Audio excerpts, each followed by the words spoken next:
Hi everybody, Chris Titley here and welcome to Scoreboard. This episode is powered by SwiftX, Australia's top-rated crypto exchange and proudly homegrown, just like many of the athletes and business leaders we feature on Scoreboard.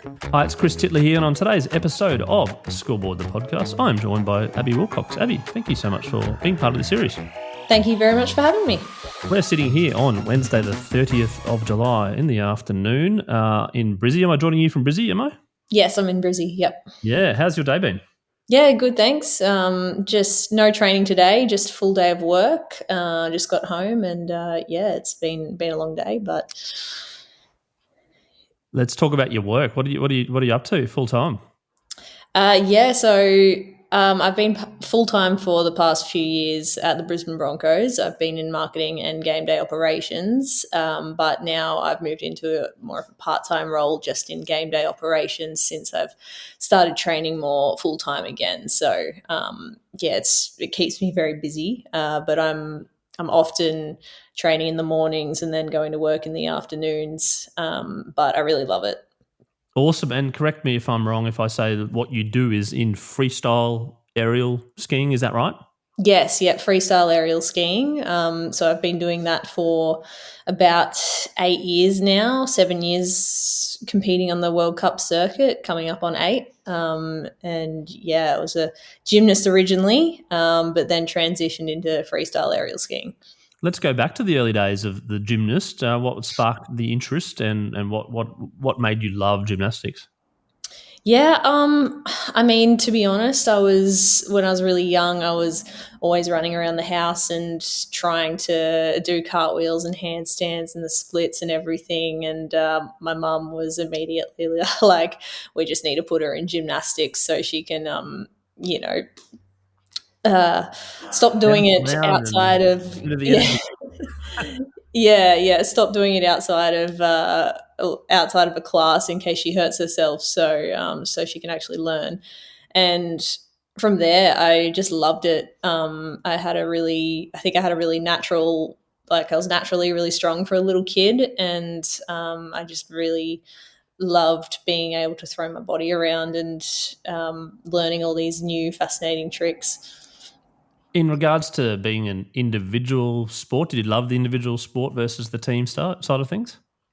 To be honest, I've only ever really competed in individual sports, so it's not like I really know what competing in a team sport is like. Like I've done a lot of social sports, which I love, and I love being a part of a team. But I guess at the elite level, individuals all that I've known, and I like it, but there's a part of me that wishes I did do a team sport, because that's, I always, especially at the Broncos, I always see the girls and the guys getting around each other and being part of that team is really cool. In regards to, obviously there's a lot of physical side of things with the gymnastics, and obviously we'll get on to skiing in a second, but in the pressure that you felt in regards to competition in gymnastics, do you go back and did you have fun in those competitions, or were there some moments there you're like, I just don't want to do this anymore? Yeah, I think in gymnastics I was super young, and I think I took things way too seriously compared to maybe what I should have, and I didn't enjoy it as much as I probably should have back when I was younger, and that kind of took a toll on me, and probably led me to burn out a little bit, to be honest, when I was about 14, 15 years old, because that's when I stopped gymnastics. So I think I didn't know how to, kind of take competitions lightly, and it wasn't until I got older and into aerial skiing that I figured out how to really love the sport. Going back to that sort of, you were pretty hard on yourself by the sounds of things. Is that something which is still pretty prominent, or are you okay now? I was pretty hard on myself, and I would say that most of my skiing career I've been very hard on myself as well. I think in the past few years I've learnt to let go of that and learnt to just enjoy the journey, and I'm not sure if that's just because of, I've been around for a while and know how it all works, and also sometimes when you hit rock bottom, you kind of reset as well and learn to do things a different way. So, I'm a lot better with it now, and I'm really enjoying the journey these days, which is really nice. And then you can control so many things, but then things happen that's out of your control, I suppose, and injuries happen, and you must have, you're pretty resilient. We can talk about the major injury that you had leading up to that, but also I'm curious around the mindset of going, let's go, let's go, let's go. Oh, that didn't work out, even though I thought, I'm 100% prepared for hopefully a good outcome. Yeah, I think there was probably one moment in particular for me where that happened. Just before the 2022 Winter Olympics, I kind of broke my leg a year before, and then didn't get enough points to qualify for the Olympics. And I was so certain that I was going to go. I was so locked in and this is going to be it. This is going to be the Olympics that I make, and didn't end up happening. And kind of just had to take a step back after all of that happened and reset and figure out where I went wrong, figure out why why I was so certain, but it didn't end up working out the way I wanted to. I think taking that step back really helped kind of shape where I'm at now, where I feel like I'm in a really good position, and I feel a lot better about myself and my sport and the way I compete, and what I bring to the table. What do you reckon the change is there in regards to that? Obviously, there was a lot of emotions, and there could have been from frustration to blame to all these sort of things back in the day. And now you're saying you're comfortable in yourself, and you're firing again. What do you reckon there was some catalyst that changed that now? To be honest, it's having something outside of my sport that's been the big change for me. I had 6 years ago, I was doing uni, so I had uni, but it just wasn't the same as what I'm doing now. Like having a job outside of sport, I kind of have the financial security. I also have just something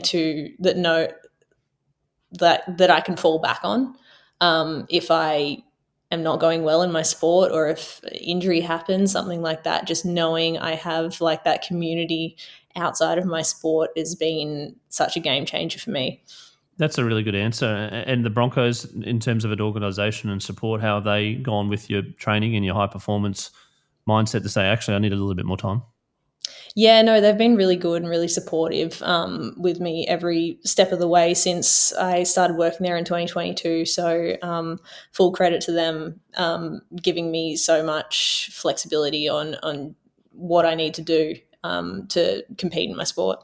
Do you see a few similes with some of the players as well in terms of the work ethic, the skill set, the mindset, the high performance element, and also on the flip side, sometimes when people may do an ACL or injury and that's their season over, and you're like, I've been there. Yeah, absolutely. I know there's not much crossover between rugby and skiing skill-wise, but definitely I kind of look to the girls and the guys for their mindsets, and I see how they train and see how much effort they put in, and I take a lot of inspiration and ideas from just looking at them from afar as well, which has been really good. I've been able to kind of implement that in my training. Now let's talk about the skiing. I think you're fifth in the world last year in terms of the full circuit. Is that right? Yes, yeah, I ended up fifth, which was personal best for me, which was very cool. And freestyle aerial skiing, what's the secret? And talk us through your training regime. So at the moment, I'm training 5 days a week. I'm training in the mornings until about midday. We do a lot of water ramping here in Brisbane. So basically a man-made jump into a big pool of water. So we practice all our off-season tricks. We practice in the off-season all of our tricks into the pool. Just to prepare for snow, and then spend a lot of time in the gym as well, and trampolining as well. So there's a few different elements there. Yeah, and winter sport and winter Olympics in terms of Australia's come a long way. And I'm curious to know where you think it's at, and in terms of the exposure, the money, the sponsorship, all that sort of stuff, and where it can be. Yeah, so I mean, it has definitely come a long way. I am really excited to see how we go in these Olympic Games because I think it's going to be the best one yet, to be honest, for the cohort of athletes that we have. There are so many young guns coming through and also so many seasoned professionals that are coming back again. So I think it's growing and it's only going to keep growing because there's a lot more, I would say, funding and support now. Now we've got these water ramps in Brisbane for my sport in particular. There's definitely a lot more athletes coming through, and then down south at the Snow there's a lot more programs coming up and a lot of people getting around it. So I think there's a lot of opportunity in the future, which is really exciting. I was chatting to John O'Sweet, who was episode 97. He was the first male Olympian in the Winter Olympics, and he was talking about yourself firstly, but he was also talking about the facilities in Brisbane on how sort of like world class they are. Do you want to talk about that? Yeah, honestly, these water ramps are the best I've been on. I've been to a few around the world in the US, Switzerland, Minsk. These are the newest and the biggest and the best, to be honest. So we're pretty lucky to have that in our backyard and just have a stable base as well, which we haven't had before these were built. And Abbey, I asked this to John. It was an interesting question, and he gave me a good answer as well. Your relationship with fear. With fear, yeah. It's an interesting one. I feel fear every time I do a jump. That's just, there's always fear there. It's always going to be there. And I've learned to accept that over time and just do things scared, to be honest. It does get better each time you do it, of course, with practice and confidence as well. But there's always a bit of fear there. And it's just learning about doing it scared sometimes. Is there a difference between fear and nerves in your view?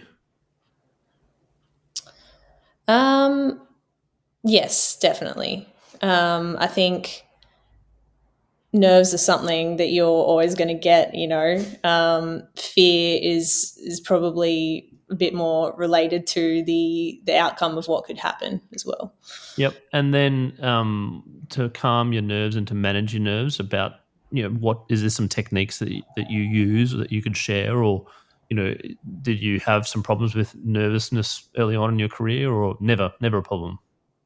No, I've always been quite a nervous person. I think I've kind of always had a little bit of anxiety ever since I was little, and I found that breathing techniques, especially, have helped me kind of calm down my nervous system.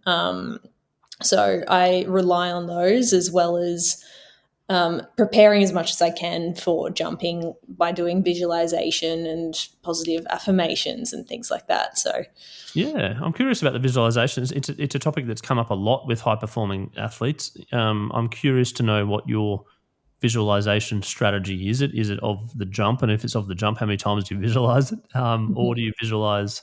Sometimes it goes into a dark place and visualizes things going wrong. Yeah, I try and keep it as positive as I can. It's more visualization of executing the jump well and the feelings behind that.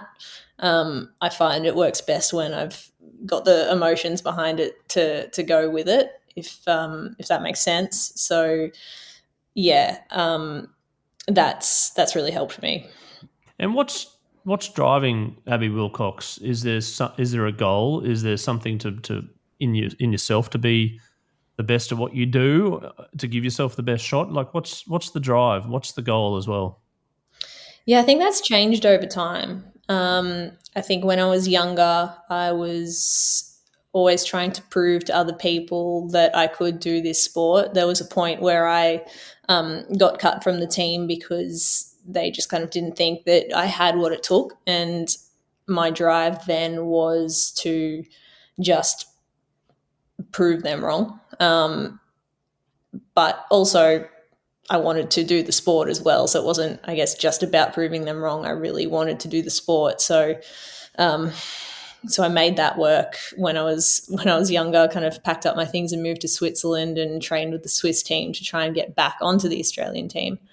Now I would say that I want to be the best athlete and person that I can be. I'm sure that goal is kind of similar to a lot of people's, but it really rings true to me because I think, being the best person I can be outside of my sport also positively comes back into my sport and makes me perform better as well. And I want to get to the Olympics. I want to do the best that I can. I would obviously want to get on the podium as well. That's a long-term goal of mine as well.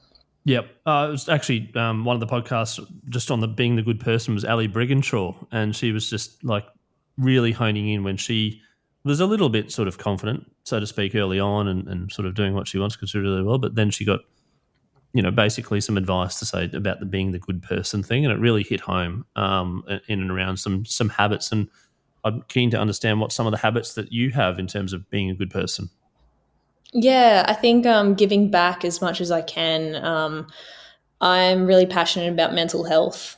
I've just become an ambassador of the Black Dog Institute, so giving back as much as I can to schools or athletes that could benefit from mental health and research based around that. And just trying to inspire anyone, trying to help out when I can, where I can, just doing good things as much as I can. Yeah, absolutely. And I'm fascinated about your work with Black Dog. What's the ambassador role? Is it speaking? Is it getting out there and talking to people and obviously, spreading the word around, seeking help when needed, etc.? Yeah, so it's essentially Black Dog Institute are really they're leaders in research in this space, and I go out to schools and give a presentation about mental health, also about my sport and my experiences. So it's something that I've kind of battled with myself a little bit, but more so from people around me in my life. So it's really made me want to try and help anyone that might need help, and just kind of share the research and share the information around. Yeah, that's great. Do they sometimes play like a YouTube clip or a video of your jumps, etc.? And when people sort of, when you look at that, what do you think? Yeah, they do. And I don't think people really understand how high we flip or what kind of what my sport really is until they see it, and then they finally get it and they're like, "You're absolutely crazy." I'm like, "Yeah, I know, it's a crazy sport for crazy people." But yeah, it's cool to be able to share that with everyone. And what's going through your brain as you go off? Like, is it clear thinking? Are you in the flow, or are you like going, I wonder what I want to have for dinner tonight? No, more often than not, I try and be in the flow as much as I can. But usually I'm just thinking about how to execute the jump well, something technical about the jump, keeping my body tight or dropping my arm here and there or whatever it is that I'm working on. And then the feeling of being aerial versus the flow and the focus. When do you actually feel it? I would feel it probably at the apex of the jump. When I'm at my highest, I'll kind of feel, and I'll feel like if it's a good jump, it's this really nice feeling and this really, flowy feeling. But if it's not, then you're like, oh, let's just try and save this and make it to the ground as quickly as possible. Yeah, and is there any other sports that you've done or you've jumped out of an aeroplane or something which replicates that feeling, or is it completely unique to your sport? You think that this is just something that's next level? I mean, from my experience, I think it's pretty unique to my sport. I'm sure a lot of other snow sport athletes would feel the same way in their disciplines as well, but I haven't jumped out of a plane. I have bungee jumped, so, maybe that was the closest feeling to it. that I've had. But yeah, it's pretty unique. And I'm curious to know how you train in terms of impact and launch, etc., without impacting and launching.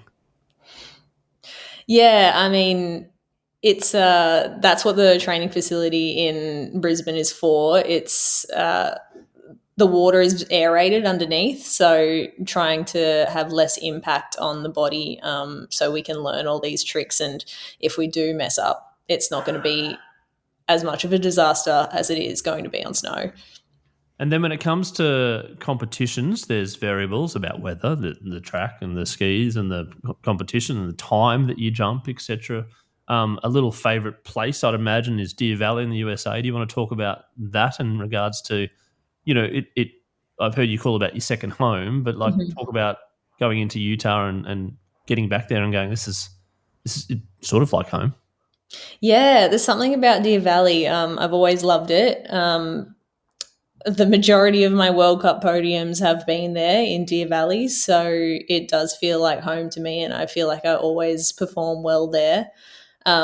It's just such a nice site, and there also seems to be a lot of Australian fans that come and turn up for that event as well. It's the biggest on the tour for us, so it's something else.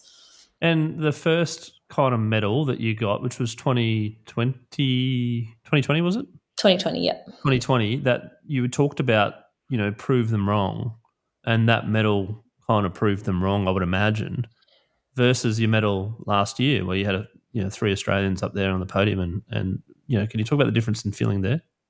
Yeah, if I compare them, I feel like I've grown so much in the space of 4 years. That medal in 2020, it was definitely a prove them wrong medal, and that was really what I needed at that point in time to know that I was on the right path and that I was, I did make the right decision. And 4 years later, it was definitely more of a like, it was so special being a part of the team there. Like, we had 1 to 3 girls on the podium and then a 4th girl as well. So 1 to 4, and that's never been done in Australian winter sports before. So that was so special. And it made me really grateful for the journey that I had been on, and the fact that not many people get the chance to make history, but I was a part of the group of girls that got to make history. So it was really special. And then from an element, you talked about Winter Olympics and the popularity. How important is storytelling, social media, getting out there, doing podcasts like this, etc., in terms of making people are aware of what you do, and as well as the commercial opportunities? Because I imagine the funding has probably been up and down in cycles that you've seen. Do you want to talk about the business side of the sport? Yeah, I mean, I think honestly, social media, getting out on podcasts, on TV, it's so important for Olympic athletes and athletes in Olympic disciplines. It's what,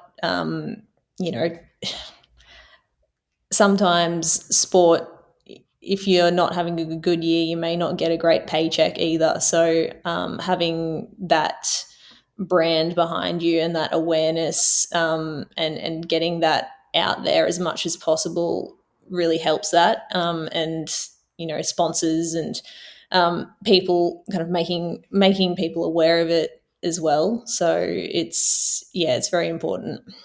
Abbey, there's an opportunity here to shout out to some supporters, to give them a bit of love, because that's what Scoreboard is about, giving some love out to people, some supporters, sponsors, maybe not, or people there that have supported you from the get-go and or recently.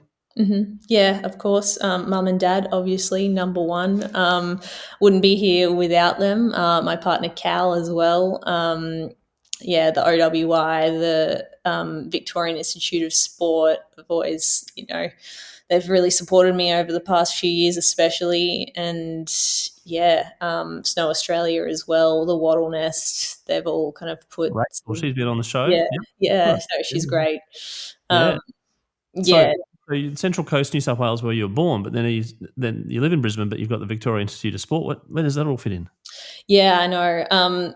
Aerial skiing is a program that's a part of the Victorian Institute of Sport. So they are great supporters of the program and always have been and always will be as well. So a lot of the athletes are based down there too and from Melbourne and ski at Mount Buller when they're learning how to ski. So it's a nice tie-in down there. But yeah, obviously being up in Brizzy, I don't get to go down there much anymore. And we've got the Summer Olympics in 32, a lot of talk around, but in your world, there's a focus coming up in 26. Do you want to talk about your focus on that? What's the plan and the timeline, I suppose, for you? Yeah, so 26 is the Winter Olympics in Milano Cortina, and that's in February, so it's about 7 months away now. That's my goal, to be there competing for Australia and, wearing the green and gold. And, I think I'm in a really good position, and I've just kind of got to keep that going now, and hopefully I'll be on the big stage. The qualifications, I suppose, competitions in there. Do you have to travel overseas quite a bit to qualify or do something, or is it, how does that all work? Yeah, so from November till March every year, we're usually overseas competing, and the competitions go from Finland to China to Canada, US, Switzerland, Kazakhstan. It used to be Russia and Belarus, but not anymore.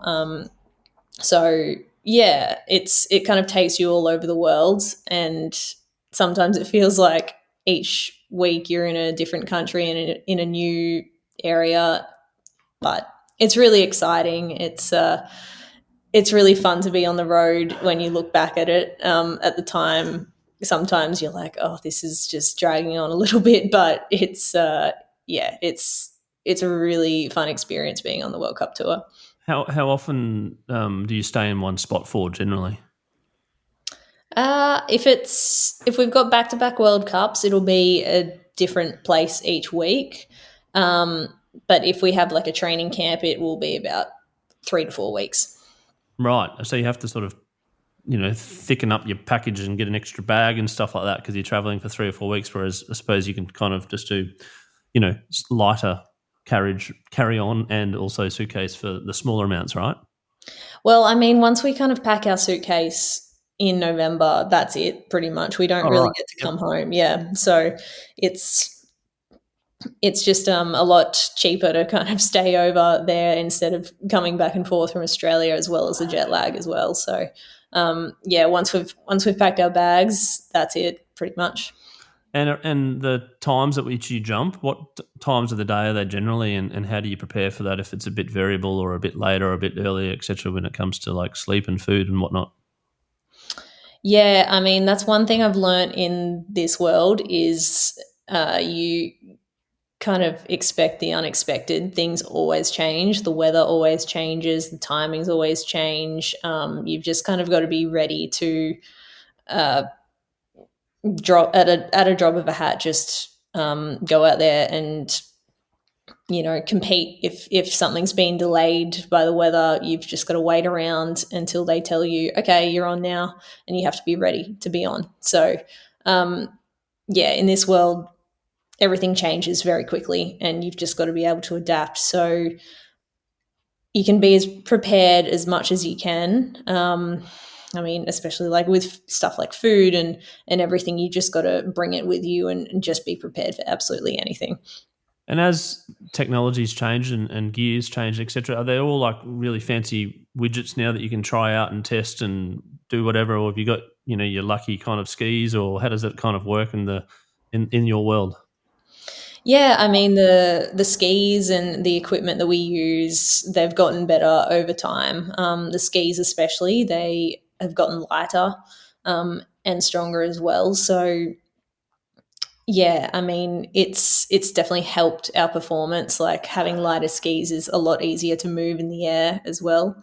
Helmets as well. Concussions been a big topic over the years, so having the proper helmet and the technology in helmets have always improved in the past few years, especially. So yeah, just making sure we have the top end equipment is important. Yeah, you've got the top end equipment, you've got the skill sets, you've got the muscles that most people don't even use, but you have to use them all the time, and then you've got the mental strength. How do you split your time in regards to training with physical, and also do you train mentally in regards to kind of, I suppose things not going your way? Yeah, I mean, a lot of the training is physical, definitely. That's most of the training, to be honest. But it's really important for me, especially to kind of set some time aside. And I mean, I like to look at the way things are going. I like to look at what's happening and if it's working, if I could be doing something better, if I need to change something as well. So, in those difficult periods, I definitely take a lot of time out to kind of reflect on how things are going, and adjust accordingly. And then when it comes to the jump, how do you think about that in regards to the level of difficulty? Is it something you sort of toss and turn with, or is there sometimes you go, I'm just going to play it safe here, or I'm going to come out with my signature dish that no one's ever seen before? Yeah, there are it's a really exciting time in my sport because there are a lot of girls pushing the sport as well.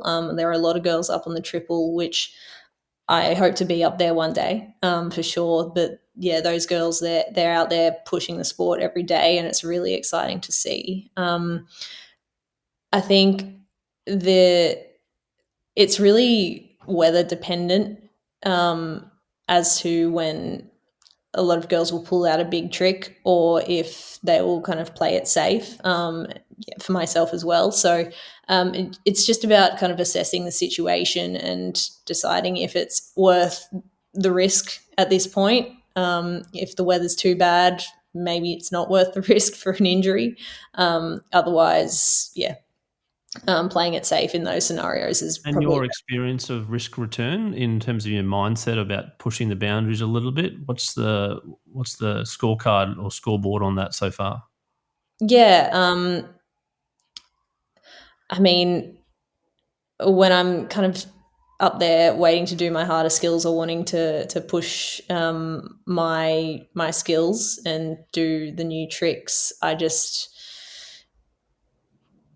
it's gone well for me pretty much every time. I've been safe every time. I have broken my leg, before, but that was more of a freak accident rather than me doing a new skill that I hadn't done before. So, take a lot of confidence in that. That's awesome. Brilliant. I love it. And in regards to we're going to go on to you for a second. The scoreboard moment's a moment which I ask for people around. You may have already touched on it, but it's a moment that's pretty vivid, and it might be the broken leg. I'm not too sure. About you remember it like yesterday, and from that moment, life changed. Yeah, I think it was not, making the 2022 Winter Olympics for sure. That was a moment where everything changed because I'd been working towards that for so long, and that's all I cared about at that point. That's all I wanted, and, I think it was definitely. I mean, it was hard to get through for sure, with everything that went on at that time, but it was a blessing in disguise because it made me turn to other things, and ultimately made me a better person, made me, better in life, and enjoy my sport more. Go out and find my career and follow that as well. So that was definitely a turning point for me. And then your favorite all-time sporting moment. Hmm. I've got to bring it back to my sport. I really loved it when Lydia Lassler won gold in Vancouver in 2010. So she, um, yeah, I just started I was going to say you've been thinking, pretty young. You would have been 14 or something. Yeah. yeah, yeah. I just kind of started thinking about, joining aerial skiing at that point. I was still quite a few years off it, but I knew what the sport was, and I remember my mum saying to me like, you could try that one day, like you could do that sport. So to me, that moment was definitely a defining moment. There you go. Now I'm going to ask a couple of questions. You're going to have to rapid fire answers. You only have one streaming service to choose from: Netflix or Spotify. Ooh, Spotify. because of the podcasts like Scoreboard or the music? Absolutely. And the music, I really rely on music these days to kind of get me through training and make me feel good. What's the music of choice to make you feel good? I really like 90s, but I Okay, also like I've got a Australian playlist rock. out there if you want to join. I've got 890 songs on a playlist out there if you want to join the playlist. Oh, absolutely. Yeah, absolutely. You want to do some early 90s music trivia? Oh, no. Give me a song. What's your favourite song in the early 90s? uh, oh, I really like Around the World. Yeah, Daft Punk. I don't know. Was Yeah. that it might have been late 90s. Yeah, late 90s. Maybe. Oh, okay. Yeah. What about Jackie, like yeah, one of those types of songs, yeah. yeah. What about like MC Hammer? MC Hammer. Yeah, I'd New not Kids often. on the Block, very early 90s, that one. But you got so many good bands in the 90s, like the Chili's came to fruition. I was talking about this the other day. It goes on forever. Pearl Jam. You've got also things like, I suppose, like the Backstreet Boys, probably early. Oh, like Yep. Take That. Robbie Williams. Oh, yep. Pretty big. Yeah. Roxette. Remember Roxette? No, I don't. I'm a little bit older than you. Yeah, I was probably in my 14 when I was listening to Roxette. But anyway, we could go on for hours about that. So, a long lunch with friends or a long run with friends? Ooh. A long lunch, just because I am not a great long distance runner. Where would you go for a long lunch? Oh, probably at Howard Smith Wharf somewhere. Oh, yeah, it's like Yep. Greca or Yeah. Stanley. Yeah, Greca. I love Greca. Yeah, it's good, isn't it? Yeah, Brisbane's. It's a good addition to the Brisbane foodie landscape. Do you prefer to watch cricket or tennis? Tennis. There's been a few like that. New York or Paris?